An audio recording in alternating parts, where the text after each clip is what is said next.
Hey guys, welcome to the podcast. My guests today are Michelle Mudge Reilly. She is a senior MSL with CTI Biopharma, and Sarah Snyder. She's a senior executive recruiter on my team here at the Carolan Group. And we talk about how MSL success is much like running a marathon. So two avid runners, two MSLs or former MSLs, and one former MSL, one current MSL. But great conversation. I think you guys are really going to like it. Don't forget to check us out on MSL Talk Live. Check us out on YouTube. All the videos go up on YouTube. And don't forget to follow me on LinkedIn if you don't already. But really do appreciate you tuning in, and hope to see you soon. Welcome to MSL Talk with Tom Caravela, a podcast specifically designed for MSLs and all things field medical.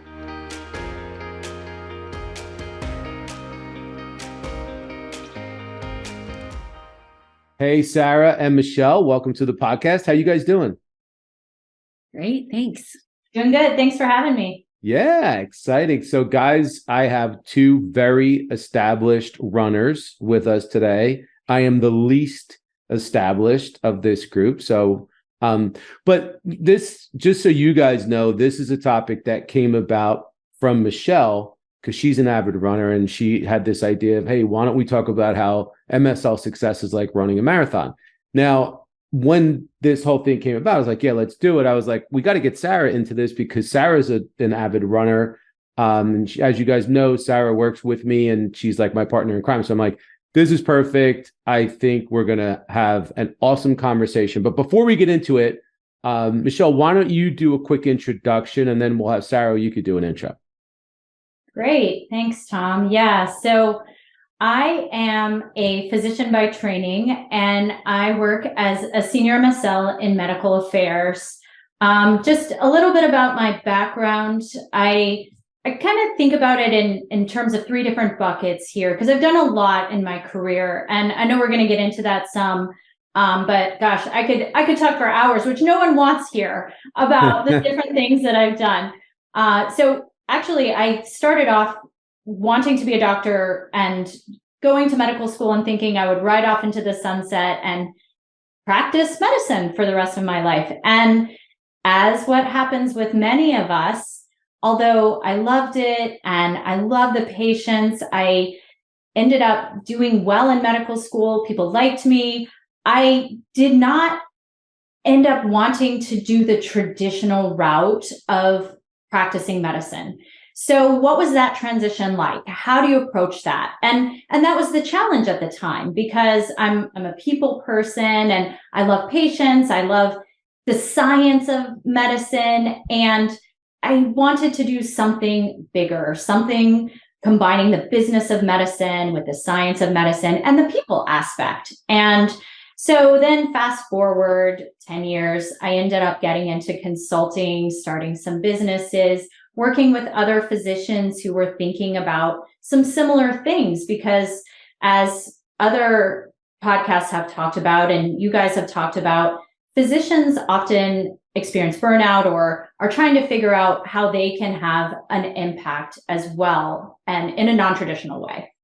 So as I was doing that, I discovered medical affairs, and through my consulting work with large and small biotechs, both US and internationally, I realized that there's this whole world of cutting edge medicine where I could combine all of these things that I had had some experience in and possibly have that impact. So today I serve as a senior medical science liaison, and I am continuing to learn. I love what I do. I'm so grateful for all my experiences so far, and looking forward to the next thing. And so Sarah, I'd love to hear a little bit more about your career too, because it's so interesting to me what you do as well.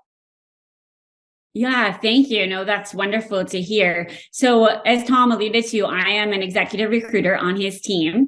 I previously worked in medical affairs for about 20 years. Just since we're talking about running on this podcast, though, I added up the years that I've been running, and that's actually 33 years. So even longer. Tom alluded to this too, I am the host of the Running After Age 40 podcast. So just a little plug for that on a personal note. And this is a topic, as we dive into running, walking, it's so near and dear to my heart. And it is such a part of me personally and professionally. So I'm really excited for this entire episode. Yeah. Well, let's jump into it. And I think before we kind of get into the parallel between MSL world and running, can you guys tell us a little bit about like your fitness journey and your fitness background and your lifestyle and how much you run and how you got into running? And, maybe, again, Michelle, you go first and then Sarah. Just kind of curious as to that piece of it and how avid you are, so that people get an understanding. Yeah, so Sarah, similarly, I've been running for over 30 years and it doesn't seem possible. Actually, thinking about it, you're probably the same way.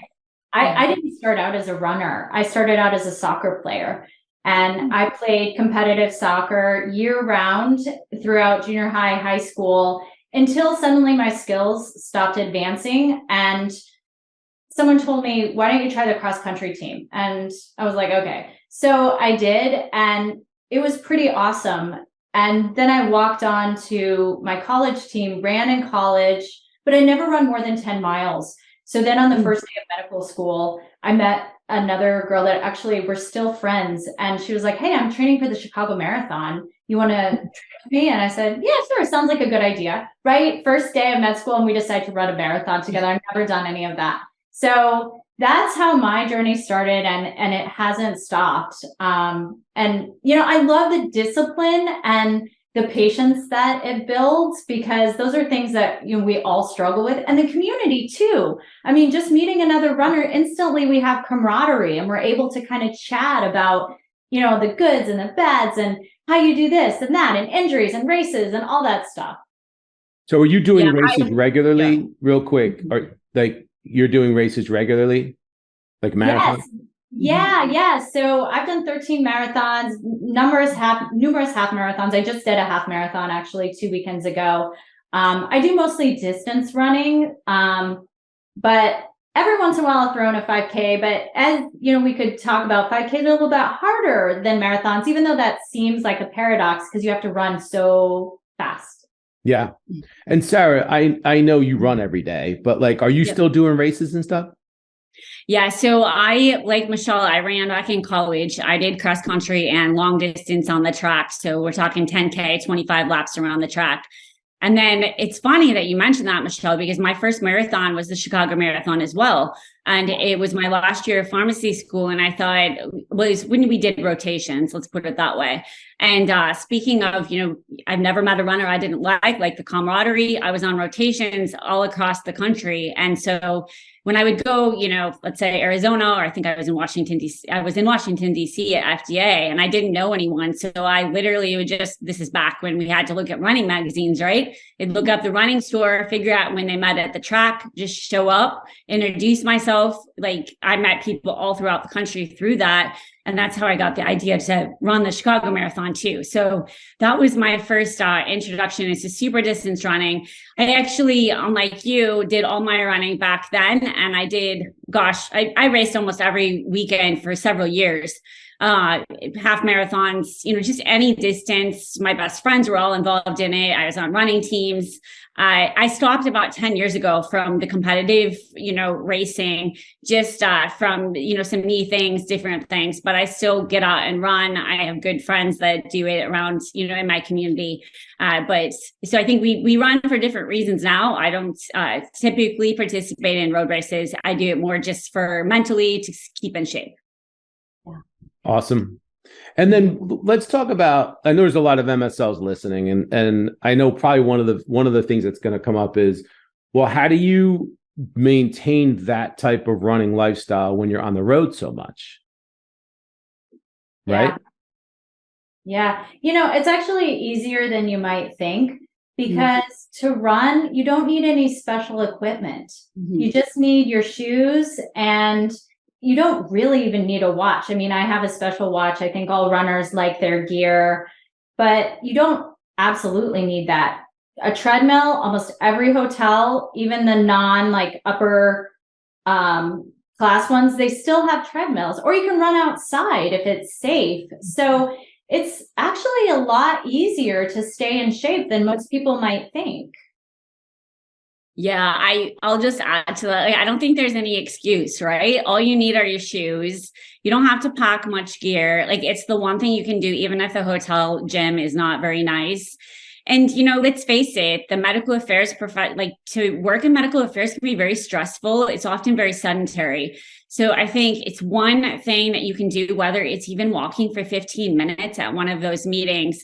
Like Michelle noted, you can do it outside. So one thing I hear from people all the time on the phone as a recruiter is, yeah, I was in, San Francisco, or I was in Italy, but, I didn't really get to do anything. I just saw the hotel room and the conference room, I'm like, when I was in MSL, I took advantage as much as I could to get outside. I was thinking about this, and I remember a run in Vienna, Austria with a couple MSL colleagues, and we literally saw all the different things. I mean, not everything, right? But, in an hour run before 6:30 a.m., we had been on tour on foot. So I think it's a great way to not only stay in shape, but also take advantage of all the places you get to go.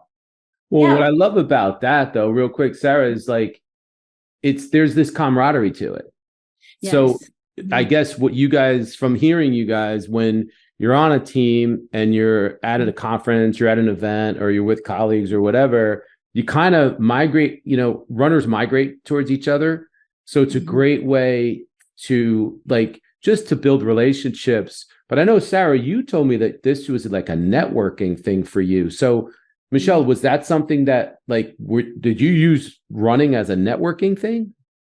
Yeah, I was just going to throw that in because I've had similar experiences at conferences, but also with KOLs and other just experts in the field. They may be runners, and it's pretty easy to spot another runner. And once you start having those conversations, either they'll have the Garmin on, or they'll be wearing a pair of running shoes that you notice, or they just look a little bit more fit, or, you can work it into the conversation. And runners always sort of gravitate to each other because the discipline that it takes to run and what it builds for you in your own life, no matter who you are or what your career is. And so I've actually at different conferences run with KOLs at 6 or 6:30 in the morning and gotten to know them as people. And so that builds a really unique relationship, because then before long, we're texting each other about our dogs or our home offices. And, even these really difficult people that are sometimes hard to get into or hard to have a conversation with, it's not hard then because you've built this relationship with them. And that's not only efficient, but it's really fun. Yeah, there's not a runner that you're going to meet that's, if you ask them, what's your favorite route, that they're not going to want to share about their hometown. So if you are traveling as an MSL, and like you said, you can usually spot a runner pretty easily. So that's great. I think, just thinking about the MSLs that I've met on my teams throughout the years, my very first role, I was just a brand new MSL, right? I think there were about 18 of us, something like that, maybe 20. And 2 of us introduced ourselves, and we were runners, and then one was a triathlete. And the next day we went for a run, and instantly I had a bond with them. And those 2 guys I worked with for 7 years at different companies, and we ran all over the place. And the other example that's really funny, I don't think Tom knows this, but my last job in medical affairs, I got through running. And I'm not lying when I say that, because I was at a medical conference. It was a friend that I used to work with. We were too busy to catch up at lunch. You know what it's like. You have all these things to do. So we're like, well, we could get together to run. It'd have to be 5 a.m., but, we can do it. It's pretty safe. We'll make sure that we have, our lights and stuff. And we got to chatting, and she was telling me about, they were expanding. I'm like, well, I'm happy where I'm at. I'm not going anywhere. 3 weeks later, I got laid off. And so I called her. I said, hey, it was great running. You still got that position. 4 weeks after that, I got the job. So it's just this thing where you can just keep these instant bonds with people, and it's priceless. You guys make it sound so easy, like someone who's not like a real, like it takes a lot for me. I run 3 days a week, but it's not really running. It's like jogging, and it's like maybe 4 miles. You guys are legit. So let's talk about that. So what if there's someone out there that maybe wants to run a marathon or a half marathon? So what advice do you have for those guys? I'll answer from like a professional perspective. And then since Michelle's like more competitive right now, I think she could do more on the running side. But I just wanted to speak to that, Tom, because when I was at my companies where we would meet in the morning, like our rule was we will never let someone like lag behind for safety reasons and whatnot. So we would always just run at least to the pace of the slowest person, or go back, just run a route where we could see each other and come back and catch up. And so I feel like if you're willing to do it, even if you want to go for a walk, you're going to be able to find someone if you just put that out there in the universe. I remember I was at a POA and we had all different kinds of people. I ended up running with a person from regulatory, a person from marketing, all different paces, and some walkers. So I think if you can run, that's great. If you can jog, that's great. If you can walk, that's great. So I just would recommend everybody at least trying to get some steps in. But Michelle, I think you'll have a better philosophy and just if somebody wants to run a marathon, like where they can start. Well, I love what you just said, because it is really important to remember that you don't have to run a 6-minute mile to be a marathon runner or to be called a runner, really. You can run any pace, even a run walk. You're still a runner, Tom. So don't think that you're not doing something that's really towards running. I think everybody kind of wants to run a marathon, but that's really then how you also draw these similarities between being an MSL or in medical affairs and marathons. Is everybody wants to be an MSL or wants to be in medical affairs, but you have to also remember that all of this, it's not a sprint, it's a marathon, right? It's not, you don't wake up one day and suddenly you're a runner or you're really, really good at what you do, whether it's running or your career. It's an everyday process. You get up, you put in the time, you eat right, you look for other people to build that community and bounce ideas off of. And suddenly one day you wake up and you can run 13 miles. And it's the same way as an MSL or in medical affairs or whatever you're doing. You think that you have to do it all at once, and you don't. And so remembering it starts with that first step, and just one day at a time, and continuing to make those choices, those right choices, and work really hard and get up every day and do it. That's what's going to help you out in running and in life, I guess. Well, it's true. You have to kind of start somewhere. And I love the way you're making that parallel between the MSL career and preparing for a marathon, because both require kind of baby steps in order for you to get started. And then you work at it every day. And before you know it, you've built a really great MSL career. It's the same thing with running. You don't start off by running 26 miles. You start off by running maybe a mile or 2 or 3 or whatever. So I know that one of the things that I get out of running, even though I'm kind of a novice to the extent of I actually did run one half marathon, so that does count. I ran one race.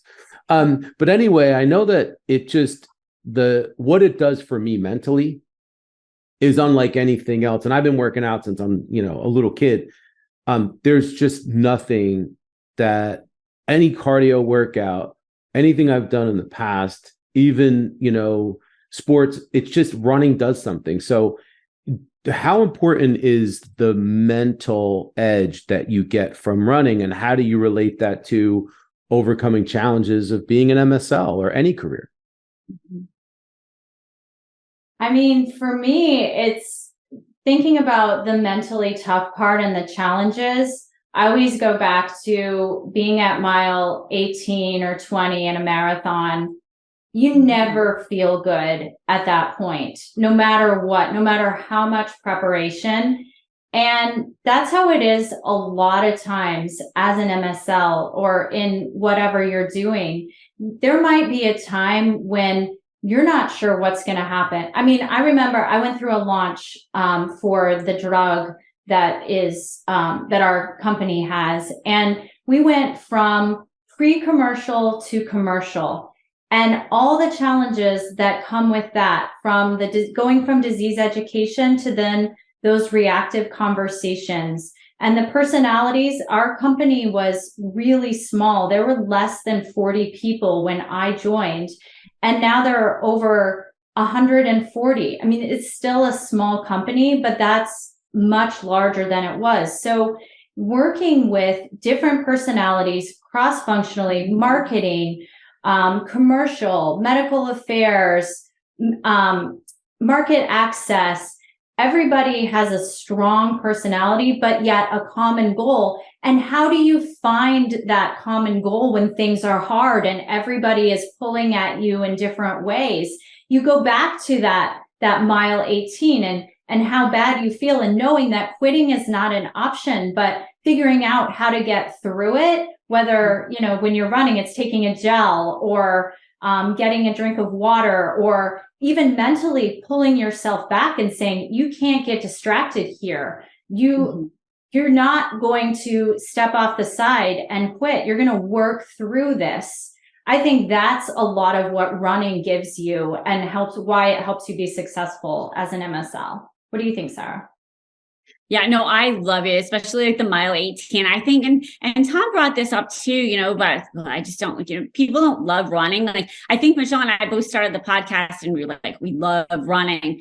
That doesn't mean that we wake up every day, like jumping up and down. Yeah, I get to go run. Like 9 times out of 10, you feel like, and even during the run, you feel terrible. It's the after when you feel good. So I think people need to realize, like, change your expectations. It's not fun, but like being, in medical affairs, a lot of it is not fun. It's a lot of hard work. And when you accept that and you embrace that and you take on the challenges and you just accept that a lot of the things are not going to be enjoyable, and you just do it anyway. So I think that's the biggest thing. And again, when I mentioned as a student that last year pharmacy school, like, it wasn't fun for me to go like to different tracks and introduce myself. It was very uncomfortable. I wasn't that natural to do that. I was this little girl from Iowa, out in DC, like, just trying to stay safe. Like, if you don't do that and put yourself out there, and go out and, introduce yourself to that really intimidating KOL or whatever it might be,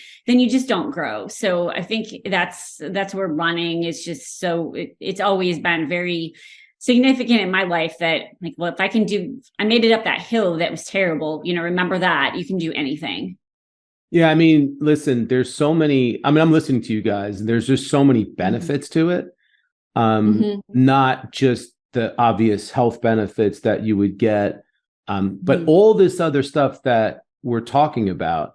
So what else do you get from it? So doing this over the long haul, you're creating relationships and you get these health benefits, you're networking, and it's, it's helping you mentally, it's helping you physically. What other benefits have you guys got, and how does that relate to your career success? I mean, besides the fact that I can eat ice cream every day. That's got to count for something. Not everybody can say that. You keep your calories. Like, you probably need calories with all the running you're doing. Yeah, exactly. I mean, that we've already talked about a lot of things, but I think the mindset is really the big thing here. So being able to take something and break it down. I've run 13 marathons. I've run Boston. I've placed second, third woman overall in some of these races. And that only comes because I look at this race, whatever it is, and I break it down into mile by mile. And I remember it's 1 mile at a time. And I put all I can into that mile, and then it's the next mile. And so that builds the mindset, and that translates to my life as well. And as I get older, I realize how much it translates into everything that I do, from the preparation to the execution. That's awesome. Yeah, you said it so well. The only other thing I think I can add is confidence. And the reason I bring that up is, like Michelle, I was a runner in college, but I'll be honest, I wasn't usually the one that was winning races. I was the one that was probably at the end of our team, but like I was giving it my 100%. But no matter how, back then, I didn't believe in myself. And now that I look back on that, like if I knew some of the personal development things and the, just believing in yourself back then that I know now, I would have been a much better runner. So I think I take those lessons and I can apply it to my career, into my personal and professional life, and even the candidates that I work with. Like if you start at the starting line of a race and you really don't believe you can do it, or you don't believe that you can set the time, physically you're not going to be able to do it. And there's a lot of runners out there that, we go to the line like that because it's intimidating. Marathons are intimidating, local road races are too. So I think just showing up with confidence and doing what you said you were going to do, it'll take you so far. It's amazing, Michelle, getting back to what you were saying about 1 mile at a time. So I forget the guy's name, but there's a guy that actually ran, I think, or he did 100 Ironman competitions in 100 days. Mm-hmm. Mm-hmm. And he was notorious for, he would literally just take like 1 minute at a time, 1 mile at a time. And he tells a story about how he would get upset. He would literally get upset and have to block out like people that would be cheering him on and say things like, come on, you only have 6 miles to go. He would get upset by that because in his mind, he only had 1 mile to go. And then after that mile, he had 1 more mile. And then after that mile, he had 1 more mile. So he convinced himself, just like anything else in life, if you just take 1 day at a time, you take 1 step at a time, 1 minute at a time, you'll eventually get to where you need to be, but you're not going to be overwhelmed by the magnitude of the task that you have in front of you. Now, crazy thing is he did. So what do you think the guy did after he completed 100 straight days of Ironman competitions? What do you think he did on the 101st day? He did another one. He did it again. He did another one. Because he didn't want to, he wanted to show everybody that sometimes you need to do one more. So that brings me to, we're in a kind of a crazy time right now, right? There's some uncertainty out there. If you look around, which I don't like to look at noise. I don't pay attention to noise, but in reality, there are a lot of people that maybe just got laid off, or they're worried that they might get laid off because of things that are going on with their company. What advice do you have for MSLs out there or anyone out there that's going through that uncertainty, fear, doubt that comes with the time that we're in right now? Yeah, it's so easy to get distracted and to get down about different things. You're absolutely right. And again, comparing it to running, you just got to trust your training, and you show up every day. You just show up and you trust your training and enjoy the process, whether it's something you didn't expect, like getting laid off, or maybe your KOL doesn't show up for a really important meeting, or maybe the conversation that you had prepared so well for, you're not talking about any of the stuff that you did research on. You will still be able to get through that and thrive if you just, again, trust your training, enjoy the process, have confidence in yourself, like Sarah mentioned so well. Sarah, what about you? Yeah, I think Michelle, you said it great, but I'll just add, control the controllables. So I was thinking, like, if you're running a race, you can't control the weather, right? You can't control that someone was loud in the hotel room, last night next to you. You can't control maybe that the breakfast wasn't exactly what you wanted. But when you get out there, like, you can control how, Tom, you said it, you can control how much effort you put into every mile and the words that you say to yourself. And it's the same, as a professional. You can't control, maybe that the drug didn't do so well, or that they're down, that the data isn't quite what you were going to talk to with the KOL, or the appointment, like you said, the appointment didn't go as well, but you can control your reaction and you can control what you do next. Awesome. You guys are amazing. This was really exciting. I can't believe we went through this so fast. So I think we're going to leave it there. We got to do this again, though. You guys were both like so easy to talk to, and I want to wish everybody the best out there, and anybody that is considering starting to run. It's not as hard as you might think. Just like both Michelle and Sarah said, just take one day at a time and let those days build on each other. But Michelle, thanks for joining us. Appreciate you being here. And Sarah, thanks for having me. Thanks for doing this again. Yeah. Yeah. Thanks. All right, guys. Have an awesome day. You too. Bye.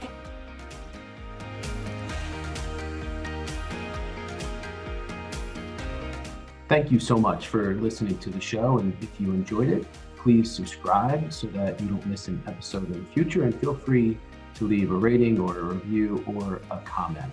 Thanks again, and we look forward to seeing you soon.